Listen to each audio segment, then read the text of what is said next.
মানুহ মৰি যোৱাৰ পিছত কবৰত যিটো হাফ আল্লাহ তাবাৰক ও তাআলাৰ পক্ষৰ পৰা দিব সেই হাফৰ নাম কি? আসসালামু আলাইকুম ওয়া রাহমাতুল্লাহি ওয়া বারাকাতুহু। হামিদা ওয়া মুসাল্লিয়া আম্মা বা'দ। আউযু বিল্লাহি মিনাশ শাইতানির রাজীম। বিসমিল্লাহির রহমানির রহিম।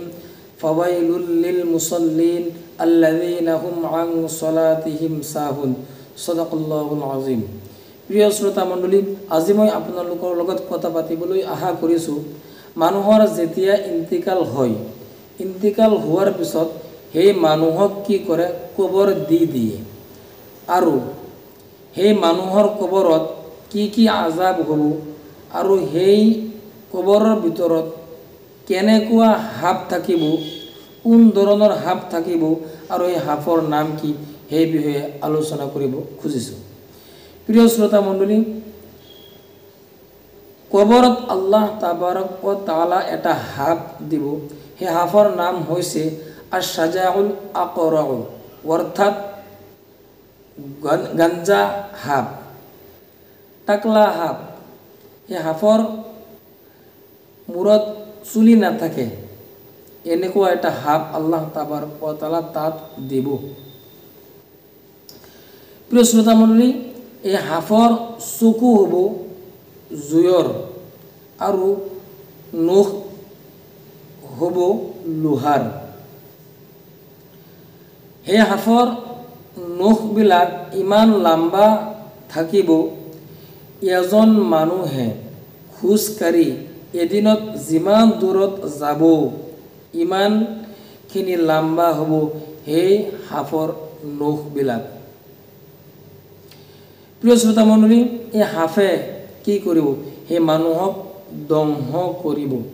এনেকৈ ধ্বংস কৰিব যেনে আকাশত হাজে ডাৱৰে শব্দ কৰি পিছত বৰষুণ দিয়ে, তেনেকৈ এই হাফে কি কৰিব, শব্দ কৰি তাৰপিছত সেই মানুহজনক ক'ব, আনা আশ-শাজাউল আকৰা, মই বিষাক্ত সাপ, মই আজদা সাপ, মই গাঞ্জা সাপ। আল্লাহ তাবাৰক ও তাআলা আমাক আল্লাহ তাবাৰক ও তাআলাৰ পক্ষৰ পৰা তোমাৰ কাষত পঠাইছে। এই হাফে সেই মানুহজনক ক'ব, তুমি যে কি কৰিছা, নামাজ লৈ অৱহেলা কৰিছা, নামাজ এৰি দিছা, সেইকাৰণে মই তোমাক ধ্বংস কৰিম। ধ্বংস কৰাৰ কাৰণে, তোমাক কষ্ট দিয়াৰ কাৰণে আল্লাহ তাবাৰক ও তাআলাৰ পক্ষৰ পৰা আমাক তোমাৰ কাষত পঠাইছে। সেই হাফে মানুহক ক'ব, তুমি কি কৰিছা, ফজৰৰ নামাজ এৰি দিছা, ফজৰৰ নামাজ পঢ়া নাই, সেইকাৰণে তোমাক কি কৰিম, মই ধ্বংস কৰিম ফজৰৰ নামাজৰ সময়ৰ পৰা জোহৰ নামাজলৈকে। আৰু জোহৰ নামাজ এৰি দিছা, সেইকাৰণে মই আসৰৰ নামাজলৈকে তোমাক ধ্বংস কৰিম। আসৰৰ নামাজ এৰি দিছা, তোমাৰ কি কৰিম, আসৰৰ নামাজৰ পৰা মাগৰিবৰ নামাজলৈকে তোমাক ধ্বংস কৰিম। তুমি মাগৰিবৰ নামাজ এৰি দিছা, মাগৰিবৰ নামাজৰ পৰা ইশালৈকে তোমাক মই চুট কৰি থাকিম। পিছত হাফে সেই মানুহজনক ক'ব, তুমি কি কৰিছা, ইশাৰ নামাজ এৰি দিছা, ইশাৰ নামাজ পঢ়া নাই, সেইকাৰণে মই তোমাক চুট কৰিম, মই তোমাক ধ্বংস কৰিম ইশাৰ পৰা সুবেহ মানে ফজৰৰ নামাজলৈকে। প্ৰিয় শ্ৰোতা মণ্ডলী, আপোনালোকে চাব পাৰে কেনেকুৱা ধৰণৰ ভয়ংকৰ আল্লাহ তাবাৰক ও তাআলা এটা হাফ আমাৰ কাৰণে কবৰত ৰাখি থৈছে। প্ৰিয় শ্ৰোতা মণ্ডলী, এই হাফৰ